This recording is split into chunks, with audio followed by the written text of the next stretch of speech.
Costa Gavras, c'est un cinéaste formidable, auteur de Z, État de siège, Missing, Le coup près. Oui, je sais, Le coup près est très mal coté, mais j'ai adoré. Surtout la prestation de Bruno Solo, d'Albert Algou, de José Garcia.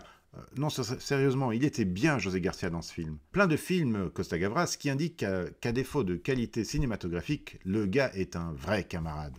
Et comme il est grec, on pourrait penser qu'en voulant adapter le livre de Yanis Varoufakis, il faisait œuvre sociale et politique, comme par le passé en dénonçant l'ingérence américaine en Amérique latine ou en Grèce, ou le système économiste libéral qui nous pousse à nous tirer dans les pattes plutôt qu'à coopérer. Mais en fait, non. Costa Gavras a vieilli et s'est contenté de croire béatement que Varoufakis, sourire de star et allure de playboy compris, avait vraiment lutté dans l'intérêt du peuple grec. La réalité est malheureusement tout autre. Souvenez-vous, janvier 2015, Syriza gagne les élections en Grèce et parvient à former un gouvernement avec l'appui d'un tout petit parti de droite souverainiste. On aurait pu se dire qu'à part cette petite alliance, rien n'allait empêcher la Grèce de mettre la troïka de la BCE, du FMI et de la Commission européenne face à ces contradictions et sauver le système social grec. Et qui sait remettre en question le libéralisme de Lisbonne qui avait empêché les pays de l'Union européenne de se défendre face à la crise des subprimes. 5 mois. Il n'aura fallu que 5 mois pour que l'on se rende compte que malheureusement Alexis Tsipras n'avait rien à leur opposer. Trahison, découragement, menaces, on ne sait pas très bien. Ce qu'on a su ou cru savoir cependant, c'est que Yanis Varoufakis, ministre des Finances démissionnaire, avait été le héros d'âpres négociations et que Tsipras avait été obligé de le virer pour satisfaire aux exigences de l'Union européenne et garder la chance de conserver son pays dans l'euro. C'était Yanis contre le Grexit. Mais quelque chose flottait et ne sentait pas bon, un peu comme quand on oublie de tirer la chasse avant de partir pour le week-end et qu'on revient à la maison. Vous voyez ce que je veux dire.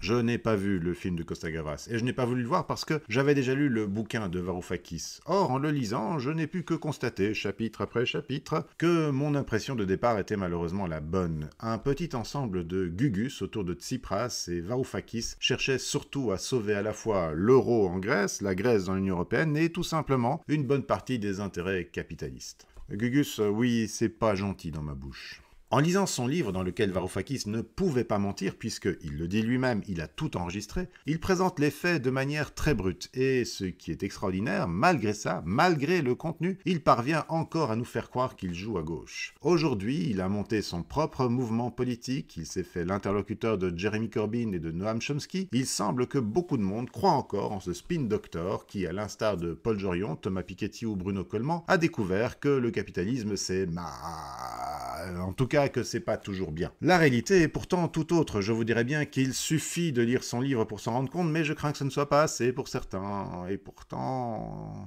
Le retournement du programme de gauche de Syriza, le renoncement à l'audit de la Grèce, le lâchage de la gauche du parti et même le mépris affiché pour les figures de la gauche de Syriza, mais aussi les négociations avec la Troïka ou avec tous les ministres et responsables politiques de l'Union européenne qu'il a rencontrés, négociations qui en fait cumulèrent renoncement sur renoncement et enfin les hommes et les femmes que Varoufakis a choisis lui-même pour le soutenir et l'aider, de vrais artistes du libéralisme. Tout figure clairement, archi-clairement dans son livre, à l'exception peut-être de ses positions concernant l'audit de la dette. Tout s'y trouve et tout est clair. Un œil critique de gauche suffirait pour se rendre compte que derrière sa chemise bouton du haut déboutonnée sans cravate,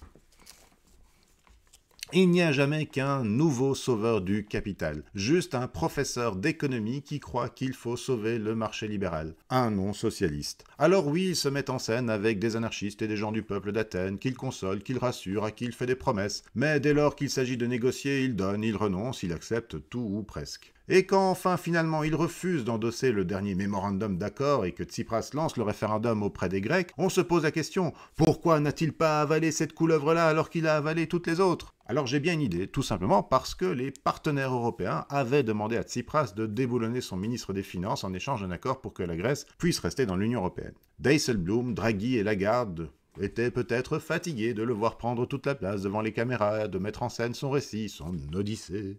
Varoufakis savait que son ministère ne passerait pas le mois de juillet. Il était prêt à démissionner. Mais démissionner sur un énième renoncement, cela n'aurait pas pu lui permettre de poursuivre sa carrière médiatique. Pardon, politique. Alors il a appelé les Grecs à voter non.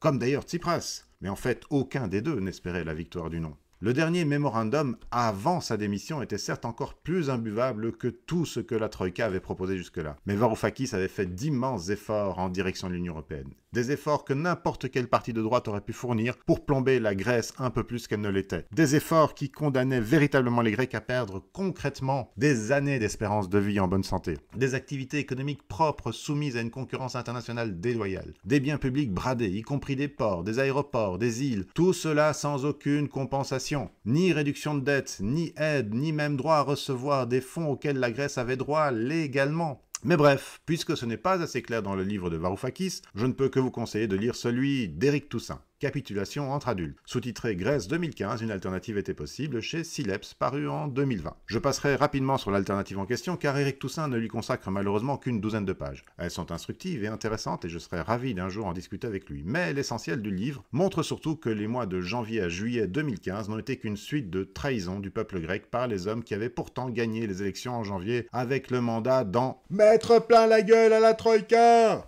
Éric Toussaint part du principe que pour produire une politique de gauche, un peuple n'a pas d'autre option que de prendre le pouvoir. Or, dans un pays comme la Grèce, qui est coincé dans une union qui impose à ses membres une politique libérale, une politique de gauche est impossible. Car oui, Jean-Claude Juncker a raison. Il n'est pas possible qu'un vote démocratique de gauche dans un pays de l'Union européenne change quoi que ce soit dans sa politique économique et sociale. Ce n'est pas possible. Les traités signés en 2007 à Lisbonne l'interdisent, tout simplement. Si vous n'êtes pas convaincu, allez voir la série de vidéos que j'ai consacrée au sujet l'an dernier. Pourtant, Syriza avait un programme de gauche, vraiment de gauche, une gauche social-démocrate, mais une gauche quand même, qui rappelait les grandes heures du keynésianisme et des Trente Glorieuses.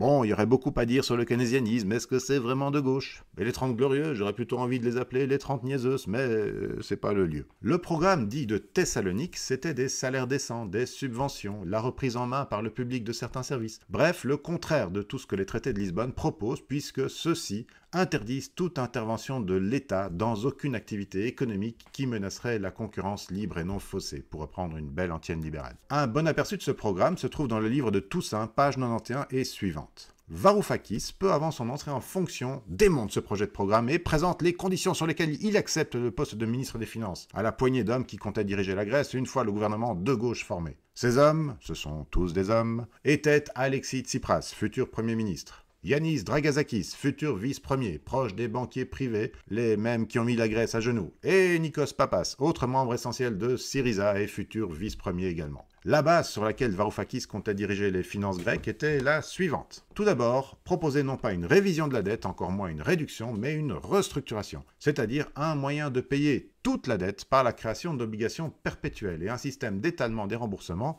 qui ne reprendrait pour partie qu'après le redressement de l'économie grecque. Autrement dit, toutes les dettes de l'État grec accumulées sous des gouvernements de droite, PASOK compris, seraient dues par la gauche. Pas question de dénoncer la réalité de ces dettes alors qu'il a été montré notamment par le CADTM que cet endettement est en grande partie illégitime et dû aux malversations des banques privées. Deuxième mesure de Varoufakis, réserver en permanence une partie du budget du gouvernement au remboursement de la dette, quoi qu'il arrive, et quelles que soient les nécessités du peuple grec. C'est ce qu'on appelle de l'excédent primaire. Technique, pas drôle, et injuste en situation de crise humanitaire. Évidemment, ce n'est pas dit dans ces termes, mais dans les faits, c'est bien ce qui est proposé par Varoufakis et qui sera accepté par Tsipras et offert à la Troïka. Troisièmement, une réduction de l'impôt sur les sociétés. Pourquoi? Pour redonner de l'énergie au secteur privé. Alors que le pays est dans une situation de déficit budgétaire important, ne parvient plus à payer les salaires des fonctionnaires ou les pensions, Varoufakis propose de réduire encore les recettes. Ah, il ne présente pas cela comme ça. Il dit que si on réduit les impôts, les entreprises iront mieux et finiront par payer des impôts. Admettons. Mais en fait, comme Toussaint l'expose, ce qu'il aurait fallu faire, c'est faire payer leur dû aux grosses entreprises, aux armateurs, à l'église orthodoxe. Mais Varoufakis ne l'envisage pas. Investir dans la poursuite des grands fraudeurs, ce sera négligé par Varoufakis. Comme le dit Toussaint, promettre une réduction des impôts des sociétés de manière indifférenciée est tout à fait incompatible avec une politique de gauche. Il faut au contraire augmenter le taux d'imposition des grandes sociétés et le faire respecter. Simultanément, il est tout à fait possible de baisser le taux d'imposition des petites entreprises. Par ailleurs, l'affirmation selon laquelle la réduction des impôts des sociétés va augmenter la contribution de celles-ci dans le revenu fiscal total n'est nullement démontrée et relève davantage d'une incantation libérale que d'un raisonnement argumenté. Alors, pour la quatrième proposition, c'est le pompon. Varoufakis propose tout simplement d'accélérer les privatisations des biens publics grecs. Le plus rigolo, si la situation prêtait à rire, c'est qu'il voit cela comme un compromis. Au point d'ailleurs qu'après leur première rencontre, les dirigeants de la Troïka n'hésiteront plus à en demander toujours plus. C'est le coup du gars qui demande le bras et qui reçoit le doigt, mais à l'envers. L'Union européenne réclamait le doigt de la Grèce, Varoufakis offre le bras, alors l'Union européenne va réclamer le deuxième bras, tant qu'à faire. Et aujourd'hui, ces privatisations ont tout simplement profité à plein d'entreprises privées, mais sûrement pas aux Grecs, ni à leurs salaires, ni même à leurs emplois, ni même vraiment au remboursement de la dette. La cinquième mesure semble tout à coup être de gauche, mais c'est une illusion. Varoufakis propose de créer une banque de développement avec la garantie des derniers actifs du pays. Mais cela revient en fond à mettre ces derniers actifs en danger tant la situation grecque est périlleuse. Argument que ne reprend pas Toussaint, curieusement. Cela dit, on ne peut pas le lui reprocher, car en dehors de cela, il a vraiment tout pointé. Et notamment en ce qui concerne la sixième mesure. Varoufakis propose tout simplement de confier la gestion des banques grecques à l'Union européenne. Autrement dit, la liberté de dégager des liquidités, des crédits serait soumise à un organisme étranger, à la Grèce. C'est tout simplement un renoncement démocratique de la plus vieille démocratie du monde. Oui, bon, je sais que dire que la Grèce est la plus vieille démocratie du monde, c'est un cliché éculé, mais voilà. Je vous conseille ardemment de lire le livre de Toussaint qui recadre la réalité derrière le fameux endettement de la Grèce, les fraudes qu'aurait commis son administration pour entrer dans l'Union européenne, et la réalité qui tient en fait plus de mauvaise gestion bancaire privée et d'une incroyable complicité entre les mauvais contribuables, les grosses fortunes grecques et l'administration des finances qui ne leur courait pas après. Toussaint revient aussi avec pertinence sur son travail qui avait été de montrer que la dette grecque étant illégitime, il ne fallait pas la rembourser telle qu'elle,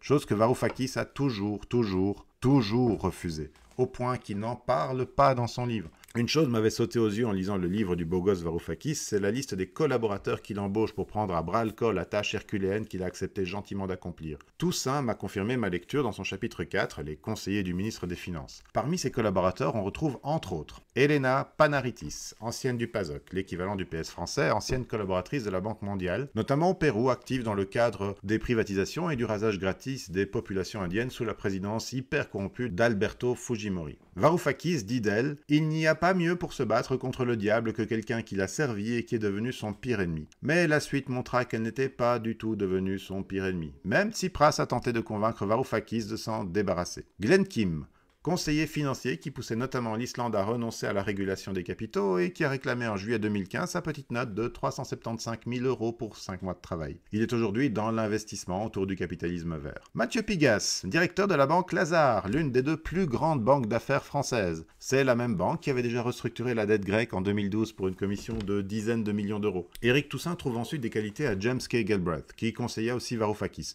J'avoue que ses antécédents comme proche du PASOK, mais aussi ses conseils de modération, ne me convainquent pas de la personnalité du célèbre fils de. Il a beau se présenter comme un économiste hétérodoxe, je le vois plus comme un sauveur du capitalisme malgré lui, à l'instar des camarades Stiglitz, Krugman et consorts. Mais bon, je ne les connais pas personnellement, ils ont peut-être un bon fond. Et puis, Toussaint rappelle la présence de Jeff Sachs et Larry Summers. Le seul nom de Jeffrey Sachs devrait faire bondir chaque âme de gauche qui réside en nous. Ce type est quand même l'un des principaux auteurs de la stratégie du choc dénoncée par Naomi Klein dans des pays comme la Bolivie, la Pologne ou la Russie entre 1985 et 1991. Le genre de type qui, s'il était vraiment repenti, aurait dû se planquer dans une lamasserie au Népal après avoir renoncé à tous ses biens, daiquiri, chaussures andins et jet privé compris. Et puis il y a Larry Summers, qui a aussi participé à la dislocation de l'URSS sous Yeltsin. Toussaint cite un texte de Summers à l'époque où il était économiste en chef à la Banque mondiale. « Les pays sous-peuplés d'Afrique sont largement sous-pollués.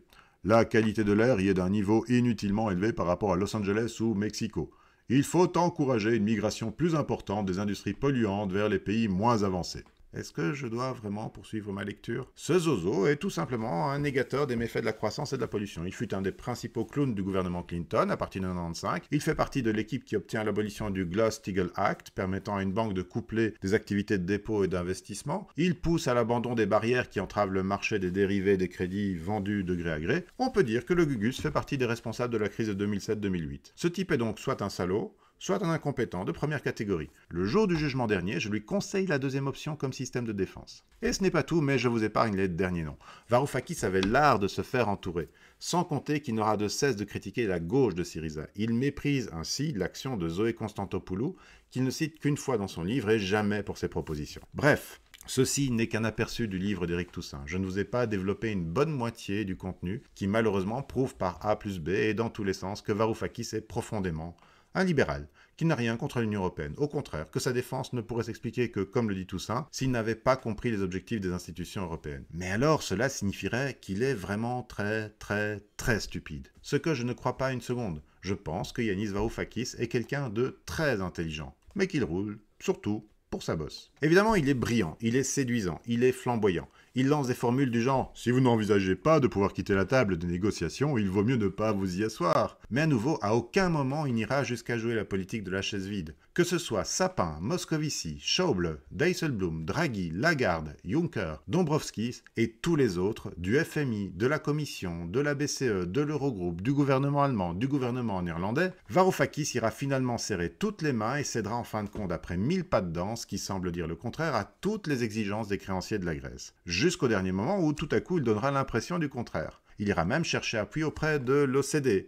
une organisation internationale qui participe directement à l'amplification des politiques néolibérales, surtout en leur donnant une caution pseudo-scientifique, pour reprendre la belle formule d'Éric Toussaint. Et pourtant, le peuple grec était bien derrière Tsipras et Varoufakis, prêts à en découdre. Manifestations à répétition, marques de soutien, parlement, jusqu'au référendum, tout montrait que le peuple grec était prêt à souffrir pour ne pas renoncer. Je ne sais pas vous, mais moi en 2015, j'avais envie d'être avec eux. J'avais envie qu'ils quittent l'Union européenne parce que je ressentais pour les Grecs une affection irrationnelle du fait du sentiment d'appartenance à leur rejet de l'Union européenne. Le soir du référendum, je pleurais de joie. Le lendemain, quand Tsipras a annoncé son refus de l'appliquer, j'ai pleuré de colère. À l'époque, je n'avais pas tout saisi, évidemment. Je n'avais que des intuitions, des petits indices, des éléments comme l'article du Paris Match sur Varoufakis et des images de ses serrements de main, quelques vidéos montrant des scènes quasi théâtrales comme la colère surjouée de Dijsselbloem à la fin du mois de janvier. Je ne voyais pas comment on pouvait se laisser prendre par ce qui était manifestement une mise en scène.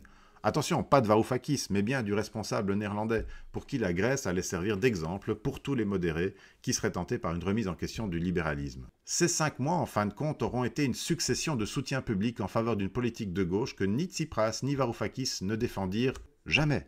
Une succession de promesses, de menaces contre les institutions européennes que ces dernières ne reçurent jamais. Une succession de réunions qui consacrèrent de dos ou de face autant de concessions, de renoncements, voire de trahisons, qui virent les négociateurs grecs accorder tout ou presque aux représentants des créanciers, parfois même anticiper ou dépasser leurs désirs. Est-ce un hasard si Varoufakis recevait dès le début de ces négociations les encouragements du ministre de l'économie français, un certain Emmanuel Macron? Celui-ci lui avait envoyé un encourageant « Continuons à nous battre ». Si cette vidéo vous a intéressé, n'hésitez pas à aller voir mon premier compte-rendu sur le livre de Frédéric Lordon. Je prévois d'en faire un troisième prochainement sur le duo d'essais subjectifs de François Bégodeau, Histoire de ta bêtise et notre joie. Je poursuis aussi ma série sur l'alternative anarcho-communiste, dont un troisième épisode de réponse est en cours d'écriture. N'oubliez pas de vous inscrire, la cloche et surtout de partager et de commenter. Critiques, suggestions et propositions de lecture, bienvenue!